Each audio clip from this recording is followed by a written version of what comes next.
أفادت قناة الإخبارية السعودية الاثنين بأن نادي الهلال السعودي أتم صفقة انتقال البرازيلي نيمار دا سيلفا إلى صفوفه قادما من باريس سان جيرمان الفرنسي. وذكرت القناة الحكومية السعودية أن نادي الهلال لكرة القدم اتفق بشكل رسمي مع النجم البرازيلي نيمار في صفقة انتقال قياسية، وبحسب القناة سيرتدي اللاعب نيمار الرقم 10 مع فريقه الجديد الهلال.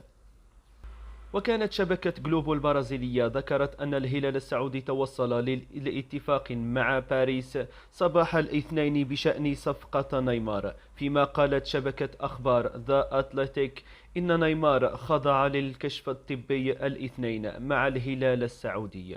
وكانت تقارير ذكرت أن الهلال سيضم نيمار مقابل 100 مليون يورو يحصل عليها باريس سان جيرمان، ليكون انتقاله أغلى صفقة بالتاريخ خارج الأندية الأوروبية.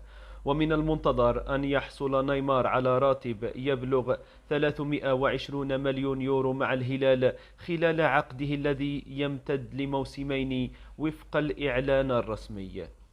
ومع انتقاله إلى السعودية ينهي نيمار مسيرة امتدت 10 سنوات في الملاعب الأوروبية بواقع 6 مواسم مع باريس سان جيرمان، وقبلها 4 مع برشلونة الإسباني.